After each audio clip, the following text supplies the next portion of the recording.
کوئی بھی اچھا کام نہیں کیا اور وہ آدمی جنت کے اندر چلا گیا، یعنی اسی دن مر گیا، کلمہ پڑھتے ہی اس کا انتقال ہو گیا۔ انتقال کلمہ پڑھنے کے بعد نماز کا وقت ہی نہیں آیا کہ وہ نماز پڑھ لیتا، رمضان کا مہینہ بھی نہیں آیا کہ وہ روزہ رکھ لیتا، حج کا سیزن بھی نہیں آیا کہ وہ حج کر لیتا، زندگی بھر گناہ کرتا رہا، کلمہ پڑھا، میرے بھائی اور اسلام کا مستحق ہو گیا، اس لیے کہ اس کو نماز کا موقع ہی نہیں ملا، روزہ رکھنے کا ٹائم ہی نہیں ملا۔ آئیے میں آپ کو ایک واقعے کی طرف لے کے چلنا چاہتا ہوں، صحیح بخاری کے اندر وہ واقعہ درج ہے، جب اللہ کے نبی جناب محمد رسول اللہ صلی اللہ علیہ وسلم نے خیبر کا محاصرہ کر لیا۔ خیبر ایک قلعہ تھا، اس قلعے کے اندر یہودی رہا کرتے تھے۔ جب محمد رسول اللہ صلی اللہ علیہ وسلم نے خیبر کا محاصرہ کر لیا اور چاروں طرف سے آپ اور آپ کے صحابہ نے خیبر کو گھیر لیا، اس وقت خیبر کا ایک یہودی جو بکریوں کا چرانے والا تھا، وہ کسی جنگل میں بکریوں کو چرانے کے لیے گیا ہوا تھا، جس کا نام اسود تھا، اس کا نام اسود تھا۔ وہ بکریوں کو چرانے کے لیے گیا ہوا تھا۔ جب وہ بکریاں لے کر آیا تو اس نے کیا دیکھا؟ اس نے دیکھا کہ چاروں طرف سے خیبر کو گھیر لیا گیا ہے۔ محمد اور اس کے ساتھیوں نے خیبر کو، اس قلعے کو چاروں طرف سے گھیر لیا ہے۔ تو صحابہ سے پوچھنے لگا کہ تمہارے نبی کہاں ہیں؟ محمد رسول اللہ صلی اللہ علیہ وسلم۔ وہ یہودی اسود پوچھ رہا ہے۔ صحابہ نے کہا کہ وہ خیمہ لگا ہوا ہے، پردہ دیکھ رہے ہو نا، اس پردے کو ہٹانا، تمہیں محمد رسول اللہ دکھ جائیں گے۔ اس کے ذہن میں یہ تصور تھا کہ محمد رسول اللہ جن کے صحابہ بہت عزت کرتے ہیں، کئی باڈی گارڈ ہوں گے محمد رسول اللہ کے پاس، ایک اعلی قالین بچھی ہوگی، بڑی عزت کے ساتھ بیٹھے ہوں گے، چاروں طرف ان کے باڈی گارڈ ہوں گے۔ اسود یہی تصور کرتا تھا کہ محمد رسول اللہ صلی اللہ علیہ وسلم کی کیفیت یہی ہوگی۔ جب وہ خیمے کی طرف آگے بڑھتا ہے، جب وہ آگے کی طرف جاتا ہے اور پردہ ہٹاتا ہے، تو کیا دیکھتا ہے کہ محمد رسول اللہ صلی اللہ علیہ وسلم کچی زمین پر ایک چٹائی بچھا کر اسی کے اوپر بیٹھے ہوئے ہیں، کچی زمین پر، جیسے یہی آپ لوگوں کی جو کچی زمین ہے، ایسی کچے فرش پر، کچی زمین کے اوپر کھجور کے پتوں کی چٹائی بچھا کر اسی کے اوپر بیٹھے ہوئے ہیں۔ وہ لوٹ کر صحابہ کے پاس آیا اور کہنے لگا کہ تم نے کس آدمی کے پاس مجھے بھیجا ہے؟ مجھے کسی معمولی آدمی سے نہیں، مجھے تمہارے نبی جناب محمد رسول اللہ صلی اللہ علیہ وسلم سے ملنا ہے۔ فرمایا بھائی اس خیمے میں محمد رسول اللہ ہی ہیں، جاؤ ملو۔ اسود اب خیمے کا پردہ ہٹاتا ہے اور محمد رسول اللہ سے عرض کرتا ہے کہ میں اسود ہوں، اسی قلعے کا رہنے والا ہوں جس قلعے کو آپ اور آپ کے صحابہ نے چاروں طرف سے گھیر لیا ہے۔ آپ سے کچھ بات کرنے کے لیے میں آیا ہوں، آپ نے ان کو اندر آنے کی اجازت دی، آؤ۔ جب اندر گئے، اسود جب اندر گیا تو اللہ کے نبی نے اس کو کہا بیٹھ جاؤ چٹائی پر۔ جب وہ بیٹھ گیا تو آپ نے کہا بتاؤ اسود کیسے آنا ہوا تمہارا؟ کہا کہ میں کیا حقیقت میں محمد رسول اللہ سے مل رہا ہوں؟ فرمایا جی میں ہی محمد ہوں، عبداللہ کا بیٹا ہوں اور اللہ کا رسول ہوں، لہذا میں ہی محمد ابن عبداللہ ہوں اور میں محمد رسول اللہ بھی ہوں۔ کہا کہ آپ کی دعوت کیا ہے؟ کس چیز کا پیغام دیتے ہیں آپ کی تعلیم کیا ہے؟ آپ کا مشن کیا ہے؟ آپ کی دعوت کیا ہے؟ آپ نے فرمایا بہت چھوٹی سی، اور وہ دعوت ہے قل لا الہ الا اللہ وہ دعوت یہ ہے کہ تم اپنی زبان سے کہہ دو اللہ کے علاوہ ہمارا کوئی معبود نہیں، تم کہہ دو لا الہ الا اللہ، بس یہی ہماری دعوت ہے، لا الہ الا اللہ کی طرف لوگوں کو بلانا۔ وہ اسود تھا، یہودی تھا، گرچہ کافر تھا، لیکن جانتا تھا کہ اگر لا الہ الا اللہ محمد رسول اللہ کہلوا رہے ہیں تو یہ کوئی معمولی بات نہیں ہے، لا الہ الا اللہ کہنے کے بعد ہمیں کیا کیا چھوڑنا پڑے گا وہ جانتا تھا۔ آج ہم مسلمان ہیں نہیں جانتے، ہم لا کھائے محمد ابن عبداللہ، اس دعوت پر اگر میں نے عمل کر لیا تو کیا ملے گا؟ آپ نے فرمایا سارے گناہ معاف کر دیے جائیں گے، اور اس کلمے کو پڑھنے کے بعد، اس کے تقاضوں کو پورا کرنے کے بعد اللہ جنت میں داخل کر دے گا۔ اس نے پھر پوچھا اگر میں یہ کلمہ نہ پڑھوں، اگر میں لا الہ الا اللہ نہ مانوں تو کیا ہوگا؟ فرمایا کہ پھر اللہ جہنم میں داخل کرے گا اور مشرک کی کوئی بخشش و مغفرت نہیں۔ اچھا، اس نے تھوڑی دیر وہیں بیٹھ کر غور کیا اور پھر کہنے لگا ہاتھ یدک، اے اللہ کے نبی اپنا ہاتھ بڑھائیے، میں اس کلمے کا اقرار کرتا ہوں۔ آپ نے اپنا ہاتھ بڑھایا اور اس اسود نے کلمہ پڑھ لیا، اشہد ان لا الہ الا اللہ وان محمدا عبدہ ورسولہ۔ اس نے لا الہ الا اللہ کا اقرار کر لیا، کلمہ پڑھ لیا۔ اب کلمہ پڑھنے کے بعد کہتا ہے اے اللہ کے نبی اب کام کیا ہے میرا؟ ابھی تک تو میں یہودیوں کی بکریاں چراتا ہوں، اب کام بتاؤ میرا۔ اسلام لے آیا، اب مجھے یہودیوں کی بکریاں نہیں چرانا، اب مجھے یہ کام نہیں کرنا، اب تو میں مسلمان ہو گیا ہوں، اب مجھے یہ بتائیے کہ میں کیا کروں؟ آپ نے فرمایا اسود اس وقت نماز کا ٹائم نہیں ہے کہ میں تم سے کہوں کہ نماز پڑھو، رمضان کا مہینہ نہیں کہ میں تم سے کہوں روزہ رکھو، حج کا مہینہ نہیں کہ میں تم سے کہوں حج کرنے جاؤ، اس وقت کچھ نہیں ہے۔ ہاں فلاں بستی میں جاؤ، لوگ جہاد کر رہے ہیں، ہمارے صحابہ کافروں سے لڑ رہے ہیں، ہم نے ان کو بھیجا ہے، تم بھی جاؤ اور جہاد میں شامل ہو جاؤ۔ اس نے تلوار لی، کہا ٹھیک ہے میں جاتا ہوں۔ اے اللہ کے نبی اگر میں میدان جہاد میں گیا، اگر میں زندہ واپس آ گیا تو؟ فرمایا غازی کہلاؤ گے۔ کہا اللہ کے نبی اگر میدان جہاد میں گیا اور مار ڈالا گیا، قتل کر دیا گیا تو؟ آپ نے فرمایا لکل جنہ، پھر تیرے لیے جنت ہے۔ کہا ٹھیک ہے میں جا رہا ہوں، ان بکریوں کا کیا کروں؟ آپ نے فرمایا یہ بکریاں تم چراتے ہو؟ بولے جی۔ کس کی ہے؟ یہودیوں کی ہیں۔ فرمایا یہودیوں کی بکریاں ہیں، اور ان بکریوں قلعے کا تو آپ نے محاصرہ کر لیا، گھیر لیا ہے۔ اللہ کے نبی کہتے ہیں اگر ان بکریوں کو ان کے مالکوں کے حوالے تم نے نہیں کیا تو پھر جہاد بھی تمہارا بیکار ہے۔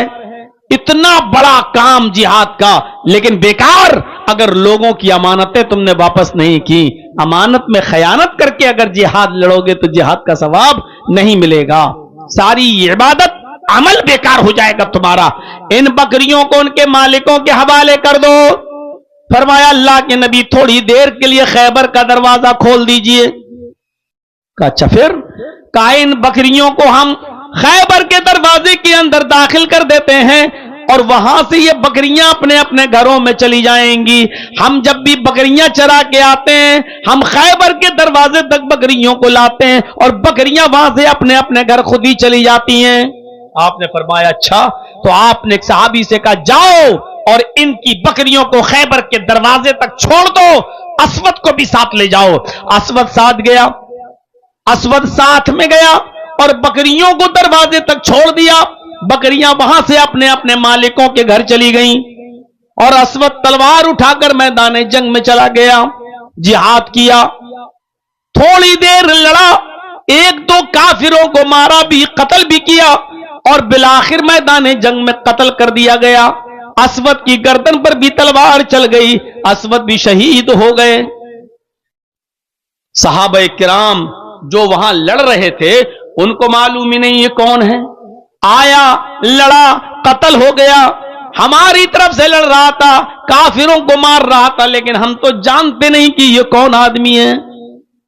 اللہ کے نبی کو بلایا گیا، اللہ کے رسول صلی اللہ علیہ وسلم نے اسود کی جب شکل دیکھی تو صحابہ سے کہا چونکو نہیں، یہ وہ شخص ہے جو آج ہی ایمان لایا، یہ وہ شخص ہے جس نے آج ہی کلمہ پڑھا، اشہد ان لا الہ الا اللہ۔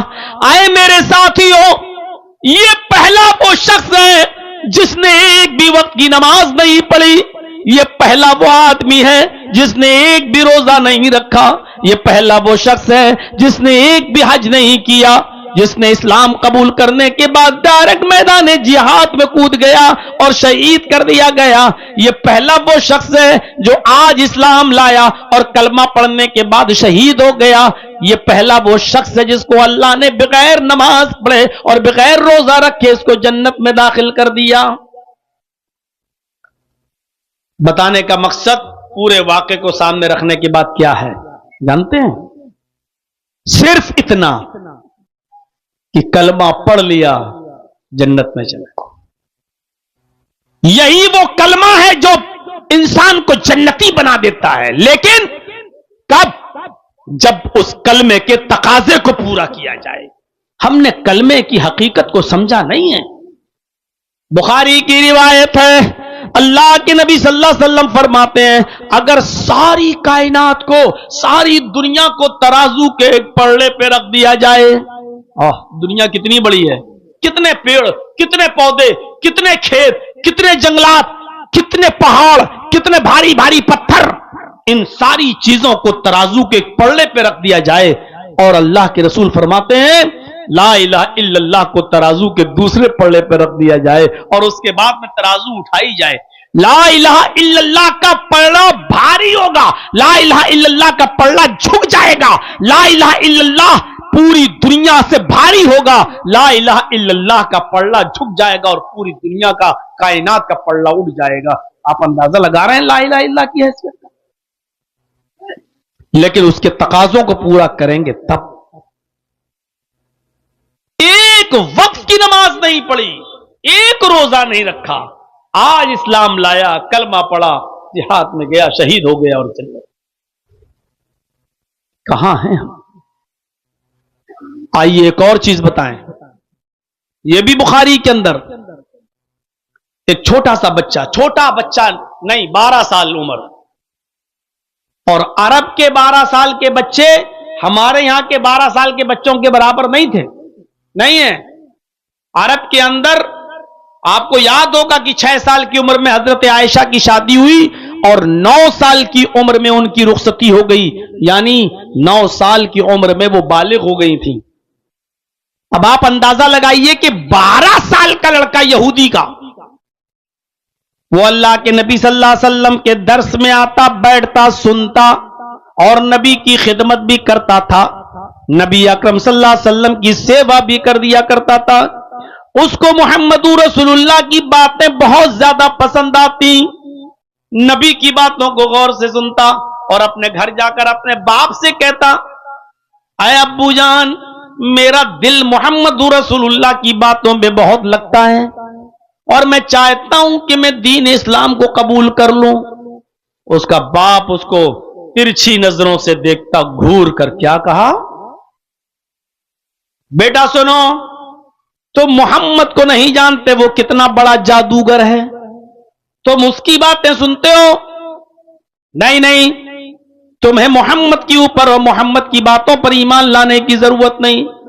باپ منع کر دیتا، بیٹا مان جاتا، لیکن بار بار وہ نبی کی محفل میں جاتا اور نبی کی خدمت بھی کرتا، اس کا دل نبی کی طرف مائل۔ ایک دن بیمار ہو گیا، پھر بیماری نے طول پکڑ لیا اور بیماری اتنی بڑھ گئی کہ اب اس بچے کے بچنے کی کوئی امید نہیں رہی۔ آخری وقت ہے، ادھر محمد رسول اللہ کو پتا چلا کہ یہودی بچہ بیمار ہو گیا، ادھر اللہ کے نبی کو پتا چلا کہ یہودی بچہ بیمار ہے، تو آپ اس کی عیادت کے لیے گئے اور ایک دو صحابہ کو اپنے ساتھ لے لیے۔ جب نبی اکرم صلی اللہ علیہ وسلم اس بچے کی عیادت کے لیے گھر گئے، دروازے کو دستک دی، اس بچے کے باپ نے دروازہ کھولا، اس نے دیکھا محمد رسول اللہ سامنے، تو آنے کی اندر اجازت دے دی۔ اللہ کے نبی اندر جاتے ہیں اور اس بچے کے سر کے پاس بیٹھ جاتے ہیں، اور وہ بچہ آخری سانسیں لے رہا تھا، اس کی کنڈیشن بہت خطرناک، بہت خراب تھی، ایسے سانسیں لے رہا تھا، آخری وقت تھا، اب مرا کہ تب مرا، یہ اس کی کنڈیشن تھی۔ اللہ کے رسول صلی اللہ علیہ وسلم نے اس بچے کو اس کنڈیشن میں دیکھا، نبی اکرم نے آخری حالات میں اس بچے کو دیکھا، تو اس بچے کے سر پہ ہاتھ پھیرتے ہوئے فرمایا، قل یا غلام لا الہ الا اللہ، اے بچے لا الہ الا اللہ کہہ دو۔ اس بچے نے پھر اپنے باپ کی طرف دیکھا، یوں نظر، گویا کہ وہ اپنے باپ سے اجازت مانگ رہا ہو۔ اس کے باپ نے اپنے بچے کی آنکھوں کو دیکھا تو سمجھ گیا کہ میرا بیٹا مجھ سے پرمیشن مانگ رہا ہے، آخری وقت ہے اس کا، حالت اس کی خراب ہے، آخری وقت میں اپنے بچے کا دل کیسے توڑ دوں۔ اس یہودی باپ کو رحم آ گیا اور اس نے اپنے بچے سے کہا، یا بنیا اطع ابا القاسم، اے میرے بیٹے تم ابو القاسم کی یعنی محمد الرسول اللہ کی بات مان لو، تمہارا دل پہلے سے بھی تو رسول اللہ کی طرف لگا ہوا تھا، تم بار بار نبی کی بات کو پر ایمان لانے کے لیے تیار تھے، میرے غصے کی وجہ سے نہیں لاتے تھے، اب میری اجازت ہے، میری پرمیشن ہے کہ تم بات مان لو۔ اس چھوٹے سے 12 سال کے بچے کے چہرے پہ مسکراہٹ آ گئی، اپنے باپ کی طرف سے ملنے والی پرمیشن پر اس کی مسکراہٹ آ گئی، اور اس نے فوراً کلمہ پڑھ لیا، اشہد ان لا الہ الا اللہ واشہد ان محمدن عبدہ ورسولہ، اور اس نے اللہ کے نبی کے ہاتھ کو پکڑ لیا، ابھی پکڑے تھا، مسکرا رہا تھا، اور یہ سب جملہ اس کی زبان سے نکلا ہی تھا، اشہد ان لا الہ الا اللہ واشہد ان محمدن عبدہ ورسولہ، اور یہ کلمہ پڑھتے ہوئے مسکراتے ہوئے اس کی آنکھیں کھلی کی کھلی رہ گئیں اور آسمان سے ٹک گئیں، یعنی اس کی روح نکل گئی، بچے کا انتقال ہو گیا، سانس دیکھی گئی، دل کی دھڑکنیں دیکھی گئی، سب رک گئی، گواہی دے دی گئی کہ بچہ بھی اس دنیا میں نہیں رہا۔ جب یقین ہو گیا کہ یہ بچہ مر گیا، تب اللہ کے نبی اس کے بستر سے اٹھتے ہیں اور کھڑے ہو کر کہتے ہیں، الحمدللہ الذی انقذہ عن النار، تمام تعریفیں اس اللہ کے لیے جس نے اس بچے کو آخری وقت میں جہنم کی آگ سے بچا لیا، تمام تعریفیں اس اللہ کے لیے جس نے اس بچے کو آخری وقت میں جہنم میں جلنے سے بچا لیا۔ لا الہ الا اللہ، ایک وقت کی نماز نہیں پڑھی، ایک بھی روزہ نہیں رکھا، اور سن رہے ہو ہرن پور والوں، تصور کریے آج لا الہ الا اللہ کو ہم نے مذاق بنا کے رکھ لیا ہے، کوئی آدمی سنسان جگہ پر بیٹھ کر اللہ لا الہ الا اللہ لا الہ الا اللہ کا وظیفہ رٹ رہا ہے، اور اپنی قوم کے محلے والوں اور گاؤں والوں کی روٹیوں کے ٹکڑوں پہ پل رہا ہے، مذاق بنا کے رکھ لیا لا الہ الا اللہ کا۔ یہ لا الہ الا اللہ کلمہ پڑھا اور اس بچے کی روح نکل گئی، اور اللہ کے نبی کیا کہہ رہے ہیں، الحمدللہ الذی انقذہ عن النار، تمام تعریفیں اس اللہ کے لیے جس نے اس بچے کو جہنم کی آگ میں جلنے سے بچا لیا۔ 12 سال تک جو کرتا تھا، آج کلمہ پڑھا اور پڑھتے ہی اس کا انتقال، اور اللہ کے نبی گواہی دے رہے کہ اللہ نے اس کو جہنم کی آگ سے بچا لیا۔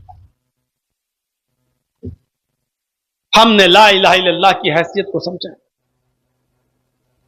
ہاں، یہ وہ لوگ تھے جنہوں نے ایک بھی وقت کی نماز نہیں پڑھی، ایک بھی روزہ نہیں رکھا، ایک بھی حج نہیں کیا، اور جنت کے مستحق صرف لا الہ الا اللہ پڑھنے پر. اب آؤ ایک واقعہ میں آپ کو وہ بھی سنا دوں.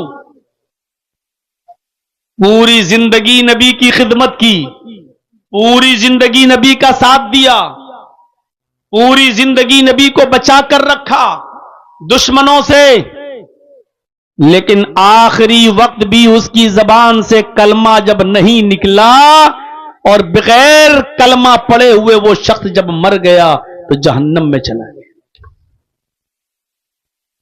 اور اس نے خدمت کس کی؟ نبی کی.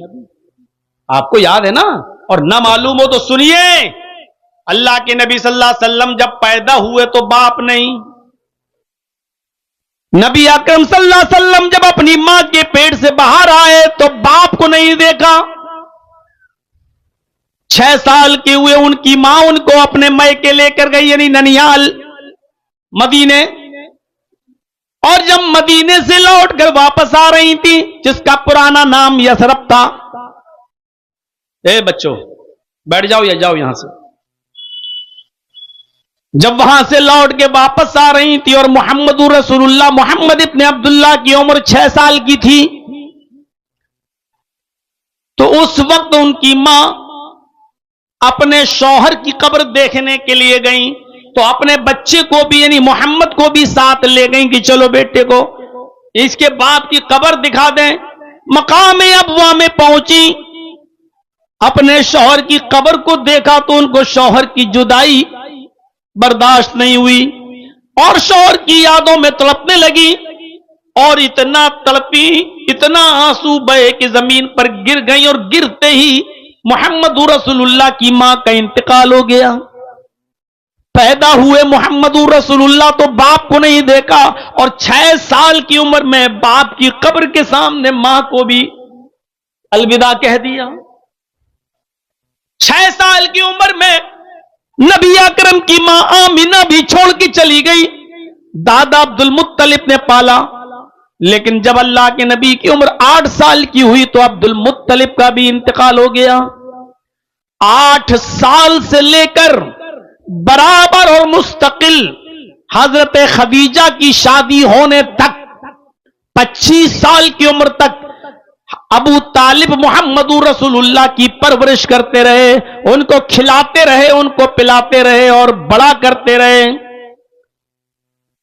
40 سال کے بعد جب آپ کو نبوت ملی اور جب توحید کی دعوت دی تو پریشانی آنے لگی. ابو طالب آپ کو بچاتے رہے، دعوت دیتے دیتے جب کافی عرصہ گزر گیا، مخالفتیں بھی بہت زیادہ بڑھ گئی. تو ایک دن یہ کافر جب آئے تو کہنے لگے ابو طالب اب پانی بہت آگے چل گیا ہے، تمہارا بھتیجا رکنے کا نام بھی نہیں لیتا، ہمارے معبودوں کو برا بھلا کہتا ہے، ہمارے معبودوں کو گالیاں دیتا ہے، اور ہمارے معبودوں کو کہتا ہے کہ یہ لنگڑے لولے اندھے بہرے یہ کیا سنیں گے تمہاری. اے ابو طالب اب پانی حد سے آگے چڑھ چکا ہے، اب تم اپنے بھتیجے کو سمجھا نہیں پائے ہو، میں تمہارے پاس ایک مشورہ لے کر آیا ہوں. کہا کیا ہے مشورہ؟ کہا تمہیں بچہ ہی پالنا ہے تو میرا بیٹا لے لو، پالو لو، کھلاؤ پلاؤ، لیکن تم اپنے بھتیجے کو میرے حوالے کرو. اب ہمارا سماج، ہماری سوسائٹی اس کو جو سزا دینا چاہے گی دے گی، کیونکہ محمد نے اب معاملہ بہت اوپر کر دیا ہے، پانی اب اوپر چڑھ گیا ہے، اب یہ سمجھانے بجھانے کی ضرورت نہیں ہے، اب لاؤ اور محمد کو ہمارے حوالے کرو. ابو طالب نے کہا واہ اتنا اچھا فیصلہ، تمہارے بچے کو، تمہارے بیٹے کو میں کھلاؤں پلاؤں اور کھلا پلا کر ساڑ کروں، اور میرے بھتیجے کو لے جاؤ تم تاکہ اس کی تکا بوٹی کرو، اس کو مارو اور قتل کرو. یہ تمہارا انصاف؟ یعنی تمہارے بیٹے کو میں اپنے گھر میں رکھ کر پال پوس کر بڑا کروں اور میرے بھتیجے کو تم ٹکڑے ٹکڑے کرو، یہ ججمنٹ لے کر، یہ فیصلہ لے کر، یہ انصاف کی بات کرنے کے لیے تم آئے ہو ہمارے پاس؟ کہا تو آپ کا بھتیجا نہیں مانتا، سمجھا لو ورنہ اب جہاں ملے گا اس کو قتل کر دیا جائے گا. یہ دھمکی دے کر چلے گئے.